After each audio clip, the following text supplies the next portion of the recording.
त्याच्यावर फसवणुकीचा जो काही गुन्हा दाखल करण्यात आला तो रियादमध्ये 3 वर्षाच्या तुरुंगवासाची जी काही शिक्षा भोगत आहे त्याला 1.8 दशलक्ष रुपये दंडही या ठिकाणी ठोठावण्यात आला आहे। राजूच्या कुटुंबाला भारतात परतण्यासाठी जी काही रक्कम आहे ती उभारणं अशक्य आहे। तर मित्रांनो, तुम्ही जर पहिल्यांदा परदेशामध्ये जात असाल आणि त्याचबरोबर तुम्हाला एखादा एजंट सांगत असाल की तिकडं असं काम आहे, एवढे पैसे मिळतील तेवढे पैसे मिळतील, तर तुम्ही जा, कारण की तुमचा वैयक्तिक निर्णय। पण मात्र आजच्या व्हिडिओमध्ये आपण असे जे काही प्रकरणं या ठिकाणी सांगितलेत किंवा त्या प्रकरणावरती बोललेलो आहोत, त्या प्रकरणातून बऱ्याच अशा जे काही गोष्टी ज्या आहेत त्या ठिकाणी घडलेल्या आहेत। तर चला आजच्या व्हिडिओला सुरुवात करूया आणि सगळी प्रकरणे या ठिकाणी जाणून घेऊया। ही कहाणी फक्त राजीवची नाही, तर गेल्या 10 वर्षांमध्ये 26 लाख भारतीय कामगार जे सौदी अरेबियामध्ये काम करण्यासाठी गेले आहेत, त्यापैकी काही जे ते बरेच जण जे कफाला पद्धतीमध्ये या ठिकाणी बळी पडलेत, त्यांच्या कहाण्या वेदनादायक आहेत। काहींना शिक्षा म्हणून या ठिकाणी उजाड वाळवंटामध्ये उंट आणि बकऱ्या पाळण्यासाठी पाठवण्यात आलं होतं, तर काहींना खोट्या आरोपाखाली या ठिकाणी तुरुंगात टाकण्यात आलं होतं। काही जण आता हयात आहेत तर काही नाहीत। काही वृत्तपत्राच्या प्रतिनिधींनी या ठिकाणी सौदी अरेबियातील कफाला प्रणालीत अडकलेल्या भारतीयांशी आणि त्यांच्या कुटुंबाशी संवाद साधला। त्यामध्ये प्रकरण पहिलं लक्षात घ्या की ड्रायव्हर म्हणून काम करायला गेला आणि 36 महिन्याच्या तुरुंगवासाची जी काही शिक्षा झाली। राजीवचा भाऊ अर्जुन सांगतो की 2023 मध्ये राजीवला फेसबुकद्वारे सौदी अरेबियामध्ये नोकरी देणाऱ्या एका एजंटबद्दल कळलं। माझ्या भावाने त्याच्याशी संपर्क साधला आणि नोकरीबद्दल चर्चा केली। या एजंटनं 1,20,000 रुपयाची जी काही कमिशन घेऊन त्याला सौदी अरेबियामध्ये पाण्याच्या टँकर चालवण्याची जी काही नोकरी मिळून दिली। ती पैसे उभं करण्यासाठी आणि राजूला परदेशामध्ये पाठवण्यासाठी माझ्या वडिलांनी त्यांचं शेत जे ते घाण ठेवलं। माझा भाऊ सौदी अरेबियामध्ये आला तेव्हा त्याला टँकरऐवजी कचऱ्याचा ट्रक चालवण्याचं काम त्या ठिकाणी देण्यात आलं। त्याने आमच्यापासून हे सगळं गुप्त ठेवलं आणि काम करण्यास जसे की तयार झाला। त्याने 4 महिने गाडी चालवली, पण त्याच्या प्रयोजकाने त्याला पैसे दिले नाही, त्याला जेवणाचेही पैसे दिले नाही। राजीव जो आहे तो सीमा ओलांडताना पकडला गेला आणि आता तो रियादमध्ये या ठिकाणी तुरुंगामध्ये आहे। अर्जुनच्या मते राजीवनं या ठिकाणी जसं की परदेशात काम करण्यासाठी जे काही कर्ज घेतलं होतं म्हणून त्याला आता त्याच्या कुटुंबांकडून अधिक पैसे मागणे योग्य वाटलं नाही। त्याने घरी परतण्याचा जो काही निर्णय घेतला, परंतु त्याच्याकडे प्रायोजकाने त्याचा पासपोर्ट जे तो जारी केला नाही। हताश होऊन त्यानं परतण्याचा जो काही मार्ग शोधण्यासाठी तिथल्या काही लोकांशी बोलणं केलं किंवा विचारपूस केली आणि त्याला कळालं की तो यमनमधून सीमा ओलांडू शकतो। अर्जुन पुढे म्हणतो की माझा भाऊ घरी परतण्याचा दृढ निश्चय करत होता। तो नेहमीप्रमाणे जसं की कामावर निघून गेला आणि त्याची जी काही गाडी येते एका निर्जन भागामध्ये सोडून नंतर निघून गेला। सीमा ओलांडताना पोलिसांनी त्याला पकडलं। त्याच्याकडे जो काही पासपोर्ट नव्हता म्हणून त्यांनी त्याला तुरुंगात टाकलं। नंतर राजीवच्या मालकानं त्याच्या विरुद्ध फसवणुकीचा जो काही खटला या ठिकाणी दाखल केला। तेव्हापासून तो सौदी अरेबियामध्ये जसं की 3 वर्षाच्या तुरुंगवास आणि 1.8 दशलक्ष रुपयाचा दंड भोगत आहे। वडील म्हणाले, राजू कुटुंबातील एकमेव कमवणारा सदस्य राजू 21 महिन्यापासून रियाद तुरुंगामध्ये कैद आहे। त्याच्या कुटुंबानं खासदार आणि आमदारांपासून थेट परराष्ट्र मंत्रालयापर्यंत सर्वांना त्याला परत आणण्याचं जे काही आव्हान केलं, पण आतापर्यंत त्याला फक्त आश्वासने मिळाली। राजीव यांना भारतात परत आणण्याची जी काही कोणती आशा या ठिकाणी दिसत नाही। राजीवचे वडील म्हणतात तो 7 भावंडांमध्ये मोठा होता, त्याच्यावर कुटुंबाची जबाबदारी होती आणि तो येथे राहत असताना तो लखनौ ते दिल्लीपर्यंत वाहतूक वाहन चालवत असे। तो जे काही पैसे कमवत होता असे ते सगळं जे काही घर चालवण्यासाठी आणि मुलांना शिक्षण देण्यासाठी वापरत असे। त्याच्या या परिस्थितीमुळे या ठिकाणी आम्हाला अनेक समस्यांना या ठिकाणी तोंड द्यावं लागत आहे आणि त्याचबरोबर की घरामध्ये 2 वेळचं जेवण खाण्यासाठीही जे काही पुरेसे पैसे शिल्लक नाहीत। आम्ही राजीवला परत आणण्यासाठी नातेवाईकांकडे पैसे मागितले आणि ते एका एजंटला दिले। आम्ही राजकारणी आणि अधिकाऱ्यांना भेटलो। आम्ही खूप जे काही खर्च केला, पण त्यातूनही या ठिकाणी काही चांगलं झालेलं नाही। दररोज झोपण्यापूर्वी मला राजीवची जी काही आठवण येते। मला फक्त माझ्या मुलाला परत मिळवायचं आहे आणि मोदी आणि योगी भैयांना आमची जी काही एकच विनंती आहे की त्यांनी कसं तरी या ठिकाणी माझ्या मुलाला सौदी अरेबियामधून सोडवावं आणि परत आणावं, जेणेकरून आपण जे ते शांततेत जीवन जगू शकतो। हे तर झालं राजीवचं। आता प्रकरण क्रमांक 2 लक्षात घ्या की पैसे मागितल्याबद्दल कफालानं एका माणसाला बेदम मारहाण केली आणि त्याला ठार मारून टाकलं। झारखंडमधील लोहारदगा जिल्ह्यातील त्रिगा गावातील रहिवासी झाकीर अन्सारी हा सौदी अरेबियातील रियाद येथे ड्रायव्हर म्हणून काम करण्यासाठी गेला होता। त्याच्या प्रयोजकानं त्याला या ठिकाणी शेळ्या पाळण्याचं जे काही काम दिलं होतं। झाकीरनं 3 महिने काम केलं, परंतु तेव्हा त्याला ते ठिकाणी पैसे मिळत नाही।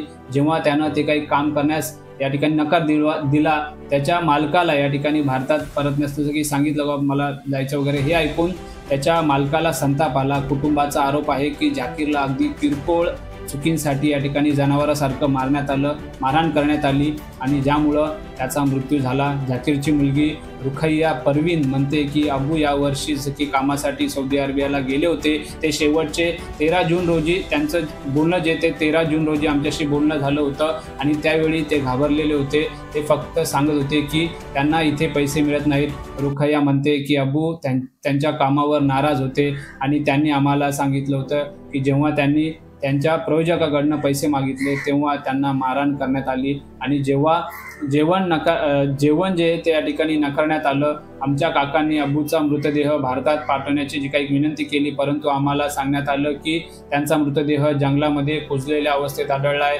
त्यामुळे तो येथे पाठवणं या ठिकाणी कठीण आहे। माझा भाऊ अपंग आहे आणि त्याच्या उपचारासाठी आम्हाला पैशाची नितांत गरज आहे।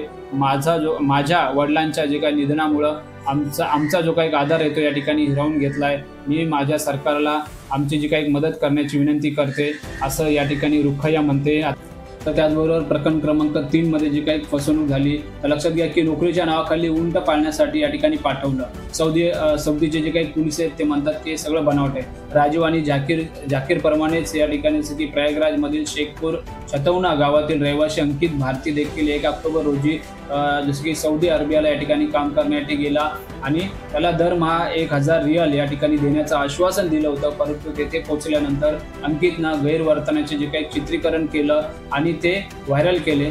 त्याचबरोबर 23 ऑक्टोबरच्या एका व्हिडिओमध्ये अंकित रडत होता, मला सौदी अरेबियामध्ये या ठिकाणी ओलीस ठेवलं जात आहे, माझा जो काही पासपोर्ट आहे तो या ठिकाणी काढून घेण्यात आलाय आणि जसं की मला एका निर्जन भागामध्ये उंट चारण्यासाठी या ठिकाणी भाग पाडलं जात आहे, मला माझ्या आईकडे जायचं आहे। हा जो काही व्हिडिओ आहे तो पंतप्रधानांपर्यंत या ठिकाणी पोहोचला पाहिजे किंवा पोहोचवा, म्हणजे जेणेकरून मला माझ्या कुटुंबाकडे या ठिकाणी परत जाता येईल। अंकितचा जो काही व्हिडिओ व्हायरल झाल्यानंतर सौदी अरेबियाच्या पूर्व प्रांतातील पोलिसांनी त्याला या ठिकाणी चौकशीसाठी बोलवलं। पोलिसांनी त्याचा जो काही दावा आहे तो फेटाळून लावत म्हटले की त्याने सोशल मीडियाचा जो काही यूज वाढवण्यासाठी जो काही व्हिडिओ बनवला होता। चौकशीनंतर आता त्याच्यावर जे काही कायदेशीर कारवाई केली जात आहे। त्याची आई रंजू देवी म्हणाली की अंकित पहिल्यांदाच या ठिकाणी नोकरीसाठी परदेशात गेला होता, नवीन वातावरणामध्ये तो घाबरला होता, म्हणूनच त्याने हा जो काही व्हिडिओ बनवला। अंकित म्हणाला की पोलिसांनी त्याच्या प्रयोजकांशी या ठिकाणी बोलले, आता सर्व काही ठीक आहे। दरवर्षी हजारो भारतीय कामगार जे ते कामाच्या शोधात सौदी अरेबियामध्ये या ठिकाणी स्थलांतरित होतात, तथापि अलीकडच्या वर्षामध्ये ही जी काही संख्या आहे ती चढ उतार झाल्याची पाहायला मिळते किंवा चढ उतार झाली आहे। परराष्ट्र मंत्रालयाच्या आकडेवारीनुसार या ठिकाणी 2019 मध्ये 1,61,000 भारतीय कामगार नोकरीसाठी सौदी अरेबियामध्ये गेले होते। दरम्यान 2023-2024 मध्ये सौदी अरेबियामध्ये गेलेल्या भारतीय कामगारांची संख्या जी आहे ती आता 2 लाखपेक्षा जास्त होती। सध्या सौदी अरेबियामध्ये या ठिकाणी भारतीयांची जी काही संख्या आहे ती सुमारे 2.6 दशलक्ष आहे। काही न्यूज चॅनल किंवा काही वृत्तपत्रांनी सुद्धा कफाला पद्धतीत अडकलेल्यांच्या जे काही दुर्दशेबद्दल जाणून घेण्यासाठी सौदी अरेबियातील भारतीय दूतावासांशी या ठिकाणी संपर्क साधला। तेथील एका अधिकाऱ्याने सांगितलं की क्राऊन प्रिन्स मोहम्मद बिन सलमान यांच्या जे काही विजन 2030 मध्ये ही जी काही क्रूर व्यवस्था ती रद्द करण्याचा निर्णय घेण्यात आलाय। या वर्षी जून पासून येथील जे काही पोलीस आहे ते अशा प्रकरणांवर कठोर कारवाई या ठिकाणी करत आहेत। कफाला जी काही किंवा कफील प्रवृत्ती रद्द करण्यामागील जे काही उद्दिष्ट सौदी अरेबियाची जागतिक प्रतिमा सुधारणे आहे। तर हे कफाला पद्धतीमध्ये 3 प्रमुख घटक या ठिकाणी पाहायला मिळतात, जसं की दक्षिण आशियाई विद्यापीठातील आंतरराष्ट्रीय संबंध विभागाचे डीन प्रोफेसर धनंजय त्रिपाठी हे सांगतात की यामध्ये जसं की 3 प्रमुख घटक या ठिकाणी ते स्पष्ट करतात। त्यामध्ये पहिलं जे घटक आहे ते प्रायोजक आणि स्थानिक एजंट यांच्यातील जे काही संगनमत या ठिकाणी पाहायला मिळते। भारतीय एजंट आखाती देशामधील नियुक्ती किंवा स्थानिक एजन्सीशी जे काही संगनमत या ठिकाणी करतात ते लोकांच्या सक्ती आणि असुरक्षिततेबद्दल माहिती जी काही ती सामायिक करतात, ज्यामुळे असं की त्यांचं शोषण करणं या ठिकाणी सोपे होतं। त्यामध्ये भारत सरकारनं कामगाराच्या संरक्षणासाठी या ठिकाणी 1983 मध्ये इमिग्रेशन कायदा या ठिकाणी लागू केला, ज्यामध्ये भारतीय एजंटना या ठिकाणी परराष्ट्र मंत्रालयाकडे नोंदणी करणं आवश्यक आहे. हजारो जे काही भारतीय एजंट आहेत ते परवान्याशिवाय काम करतात आणि त्याचबरोबर सोशल मीडिया, फेसबुक, व्हॉट्सअप आणि आकर्षक जाहिरातींद्वारे कामगारांना या ठिकाणी लक्ष्य करतात. त्यानंतर घटक क्रमांक 2 आहे पर्यटक विजाचा जो काही गैरवापर या ठिकाणी होतो. एजंट जे अनेक वेळा जसं की लोकांना पर्यटन विजावर या ठिकाणी आखाती देशांमध्ये काम शोधण्यासाठी या ठिकाणी पाठवत असतात. काही दिवसामध्ये त्यांना वर्क विजामध्ये रूपांतरित करण्याचं आश्वासन देतात. एकदा ती व्यक्ती परदेशात पोहोचली की ती त्याकडे असं की फारसे लक्ष देत नाहीत. पर्यटक विजावर जाणाऱ्यांना तिथे काम करणे बेकायदेशीर मानलं जातं आणि त्यांना जसं की कोणतीही कायदेशीर संरक्षण नसतात, ज्यामुळे ते कफालासारख्या प्रणालीमध्ये या ठिकाणी अडकतात. जेव्हा एखादा कामगार परदेशामध्ये अडकतो तेव्हा ते एजंट अनेकदा त्यांचे जे काही फोन नंबर जे ते बदलतात किंवा त्यांचं जे काही कार्यालय बंद करतात, ज्यामुळे त्यांना या ठिकाणी ट्रॅक करणं जवळजवळ अशक्य होतं. तर घटक क्रमांक 3 कागदपत्रांची जी काही हाताळणी. लोकांना परदेशात पाठवणारे जे एजंट असतात ते अनेकदा क्लायंटच्या कागदपत्रांमध्ये फेरफार करतात, जसे की त्यांच्या संमतीशिवाय त्यांच्या रिझ्यूममध्ये किंवा CV मध्ये बनावट अनुभव किंवा कौशल्य जोडणे, जेणेकरून त्यांचा जे काही परदेशामधला जो काही रोजगार आहे तो सुलभ होईल. जेव्हा कामगार जो आहे तो परदेशामध्ये जातो, त्यांचा जो काही प्रायोजक असतो, जो काही बोलवणारा तिकडे कामाला, ते गेल्यानंतर त्यांच्याकडे जी काही कौशल्य असणे, जी काही अपेक्षा करतो, असे न केल्यास गैरवर्तन होऊ शकते किंवा त्यांना कामावरून काढून टाकण्याची जी काही धमकी दिली जाऊ शकते, ज्यामुळे त्यांना या दबावाखाली काम करावे लागते. डॉक्टर धनंजय म्हणतात की कफाला पद्धतीत क्रूरतेचे अनेक प्रकार घडल्याचं वृत्त आहे. काही प्रकरणांमध्ये काम करताना लोकांनी त्यांचे जे काही मानसिक संतुलन या ठिकाणी गमावलेले आहे. अशा घटना देखील घडल्यात की जिथे लोक जे त्यांची बचत सौदी अरेबियाला घेऊन गेले आणि नंतर अशा प्रकारे जे काही काम करण्यास त्या ठिकाणी भाग पाडलं गेलं, ज्यामुळे त्यांची जी काही स्वप्न होती त्या स्वप्नांचा चकनाचूर झाला. भारतातील जसं की त्यांच्या कुटुंबांनाही यामुळे असं की आर्थिक अडचणींचा या ठिकाणी सामना करावा लागलाय. जाता जाता महत्त्वाचा प्रश्न, जसं की परदेशामध्ये कफाला प्रणालीत अडकून पडण्यापासून कुणी कसे वाचू शकते. तर या प्रश्नाचं उत्तर जे आहे ते उत्तर प्रदेशातील निवृत्त IPS अधिकारी SR धारापुरी यांच्याकडनं मिळालं. धारापुरी यांनी खलिस्तान मॉडेलशी संबंधित परदेशी एजंट्स किंवा परदेशामध्ये अडकलेल्यांना मायदेशी परत आणण्याचे जे काही असंख्य खटले जे आहेत ते या ठिकाणी हाताळलेले आहेत. आणि धारापुरी म्हणतात की परदेशामध्ये नोकरीच्या ज्या काही फसव्या ऑफरच्या ज्या काही घटना आहेत त्या वाढत आहेत आणि यात सहभागी असलेले लोक जे आहेत ते इतके धूर्तपणे काम करतात की यामध्ये सुशिक्षित लोकही या ठिकाणी या जाळ्यामध्ये अडकतात. तथापि विवेकबुद्धीनं लोक जे ते प्रयोजकांना बळी पडण्याचे जे काही टाळू शकतात. हे टाळण्याचा सर्वात सोपा मार्ग जे ते म्हणजे सौदी अरेबियातील भारतीय दूतावास किंवा जेदाह वाणिज्य दूतावासाशी संपर्क साधणे. त्यांचे जे काही फोन नंबर किंवा ईमेल पत्ते जे ते प्रत्येक शहरातील पोलीस स्टेशन किंवा सरकारी कार्यालयामध्ये पोस्ट केलेले आहेत. जर तुमचा प्रायोजक तुम्हाला त्रास देत असेल तर त्यांना जसं की थेट कॉल करा आणि अधिकाऱ्याला त्याची जी काही माहिती आहे, जी काही परिस्थिती आहे ती समजून सांगा. धारापुरी यांच्या मते जसं की तुम्ही तुमच्या प्रायोजकाचा जो काही पासपोर्ट जप्त करणं किंवा वेतन रोखणे किंवा हिंसाचाराबद्दल सौदी अरेबियाच्या मानव अधिकार आयोगाकडे किंवा कामगार कार्यालयाकडे तक्रार करू शकता. परंतु तुमचा जो काही विजा आहे तो प्रमाणित असणं या ठिकाणी आवश्यक आहे. जर तुम्ही पर्यटन विजावर असाल आणि कामाबद्दल जर तक्रार केली तर तुम्हाला कार्यवाहीला या ठिकाणी सामोरे जावे लागू शकते.